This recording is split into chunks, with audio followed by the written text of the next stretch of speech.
Some of the Sadducees who say there is no resurrection came to Jesus with a question. "Teacher," they said, "Moses wrote for us that if a man's brother dies and leaves a wife but no children, the man must marry the widow and raise up offspring for his brother. Now there were 7 brothers. The first one marries a woman and dies childless. The second and then the third married her, and in the same way the 7 died, leaving no children. Finally the woman died too. Now then, at the resurrection, whose wife will she be, since the 7 were married to her?" Jesus replied, "The people of this age marry and are given in marriage, but those who are considered worthy of taking part in the age to come and in the resurrection from the dead will neither marry nor be given in marriage. And they can no longer die, for they are like the angels. They are God's children, since they are children of the resurrection.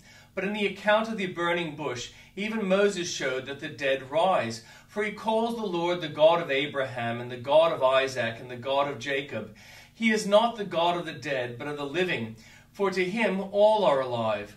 Some of the teachers of the law responded, "Well said, teacher," and no one dared to ask him any more questions.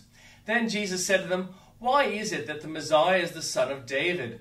David himself declares in the book of Psalms, 'The Lord said to my Lord, sit at my right hand, until I make your enemies a footstool for your feet.'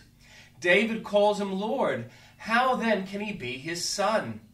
While all the people were listening, Jesus said to his disciples, "Beware of the teachers of the law. They like to walk around in flowing robes and love to be greeted with respect in the marketplaces and have the most important seats in the synagogues and the places of honor at banquets. They devour widows' houses and for a show make lengthy prayers. These men will be punished most severely." And the Old Testament reading. In the 480th year after the Israelites came out of Egypt, in the 4th year of Solomon's reign over Israel, in the month of Ziv, the 2nd month, he began to build the temple of the Lord. The temple that King Solomon built for the Lord was 60 cubits long, 20 wide, and 30 high. The portico at the front main hall of the temple extended the width of the temple, that is 20 cubits, and projected 10 cubits from the front of the temple. He made narrow windows high up in the temple walls. Against the walls of the main hall and inner sanctuary he built a structure around the building, in which there were side rooms. The lowest floor was 5 cubits wide, and the middle floor 6 cubits, and the third floor 7. He made offset ledges around the outside of the temple so that nothing would be inserted into the temple walls. In building the temple, only blocks dressed at the quarry were used, and no hammer, chisel, or any other iron tool was heard at the temple site while it was being built. The entrance to the lowest floor was on the south side of the temple. A stairway led up to the middle level, and from there to the third. So he built the temple and completed it, roofing it with beams and cedar planks. And he built the side rooms all along the temple. The height of each was 5 cubits, and they were attached to the temple by beams of cedar. The word of the Lord came to Solomon, "As for this temple you are building, if you follow my decrees, observe my laws, and keep all my commands and obey them, I will fulfill through you the promise I gave to David your father, and I will live among the Israelites and will not abandon my people Israel." So Solomon built the temple and completed it. He lined its interior walls with cedar boards, paneling them from the floor of the temple to the ceiling, and covering the floor of the temple with planks of juniper. He partitioned off 20 cubits at the rear of the temple with cedar boards from floor to ceiling to form within the temple an inner sanctuary, the most holy place. The main hall in front of his room was 40 cubits long. The inside of the temple was cedar, carved with gourds and open flowers. Everything was cedar, no stone was to be seen. He prepared the inner sanctuary within the temple to set the Ark of the Covenant of the Lord there. The inner sanctuary was 20 cubits long, 20 wide, and 20 high. He overlaid the inside with pure gold, and he also overlaid the altar of cedar. Solomon covered the inside of the temple with pure gold, and he extended gold chains across the front of the inner sanctuary, which was overlaid with gold. So he overlaid the whole interior with gold. He also overlaid with gold the altar that belonged to the inner sanctuary. For the inner sanctuary he made a pair of cherubim out of olive wood, each 10 cubits high. One wing of the first cherub was 5 cubits long, the other wing 5 cubits, 10 cubits from wingtip to wingtip. The second cherub also measured 10 cubits, for the 2 cherubim were identical in size and shape. The height of each cherub was 10 cubits. He placed the cherubim inside the innermost room of the temple with their wings spread out. The wings of one cherub touched one wall, while the wings of the other touched the other wall, and their wings touched each other in the middle of the room. He overlaid the cherubim with gold. On the walls all around the temple in both the inner and outer rooms, he carved cherubim, palm trees, and open flowers. He also covered the floors of both the inner and outer rooms of the temple with gold. For the entrance to the inner sanctuary, he made doors out of olive wood that were 1/5 of the width of the sanctuary. And on the 2 olive wood doors he carved cherubim, palm trees, and open flowers, and overlaid the cherubim and palm trees with hammered gold. In the same way, for the entrance to the main hall, he made the door frames out of olive wood that were 1/4 of the width of the hall. He also made 2 doors out of juniper wood, each having 2 leaves that turned in sockets. He carved cherubim, palm trees, and open flowers on them, and overlaid them with gold hammered evenly over the carvings. And he built the inner courtyard of 3 courses of dressed stone and 1 course of trimmed cedar beams. The foundation of the temple of the Lord was laid in the 4th year in the month of Ziv. In the 11th year, on the month of Bul, the 8th month, the temple was finished in all its details according to its specifications. He had spent 7 years building it. It took Solomon 13 years, however, to complete the construction of his palace. He built the palace of the forest of Lebanon, 100 cubits long, 50 wide, and 30 high, with 4 rows of cedar columns supporting trimmed cedar beams. It was roofed with cedar above the beams that rested on the columns, 45 beams, 15 to a row.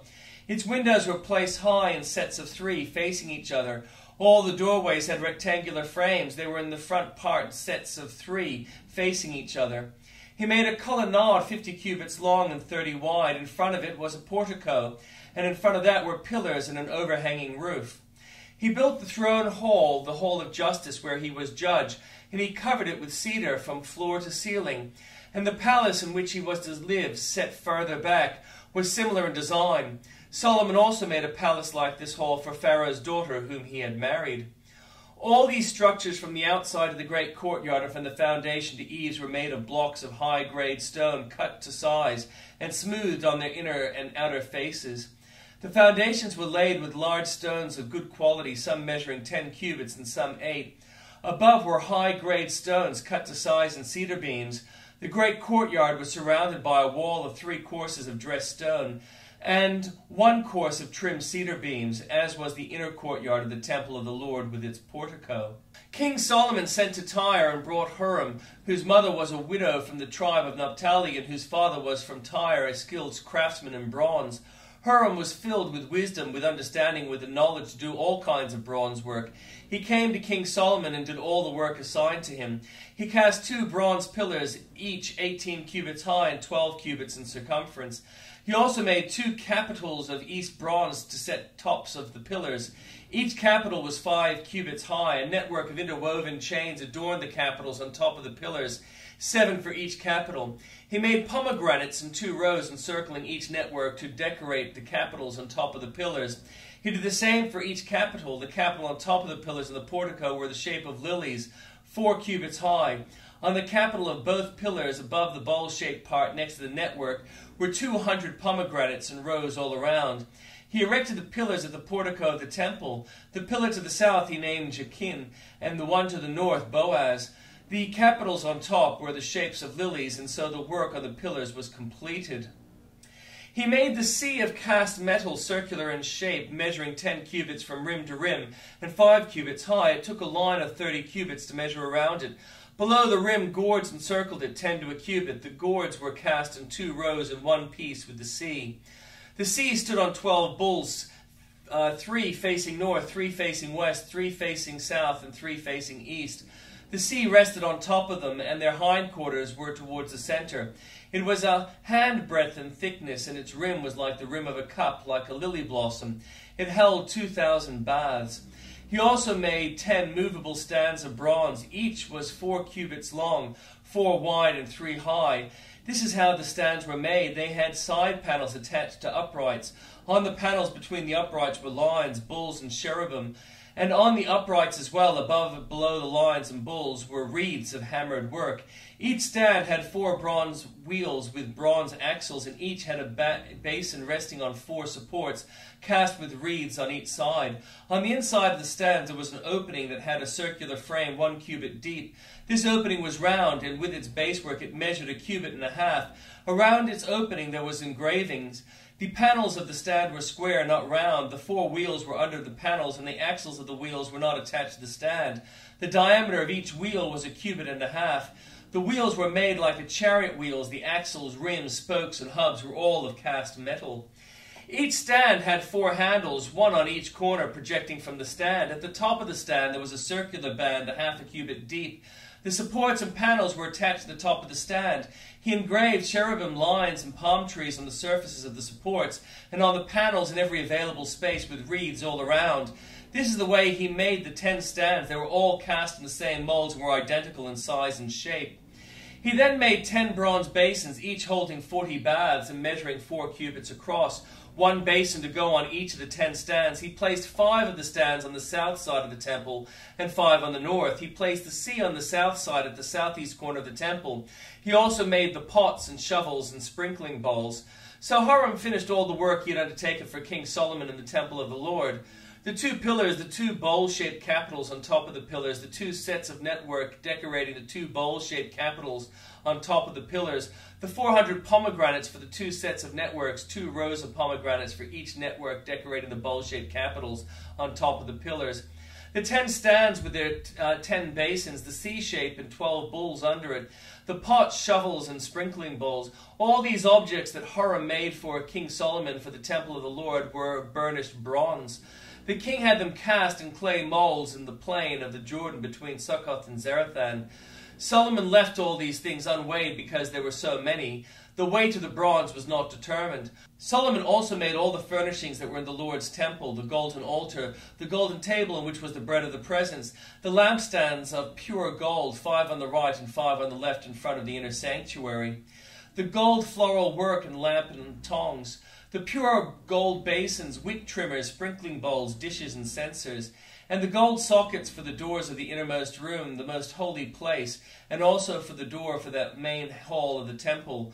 When all the work of King Solomon had done for the temple of the Lord was finished, he brought in the things his father David had dedicated, the silver and gold and furnishings, and he placed them in the treasuries of the Lord's temple.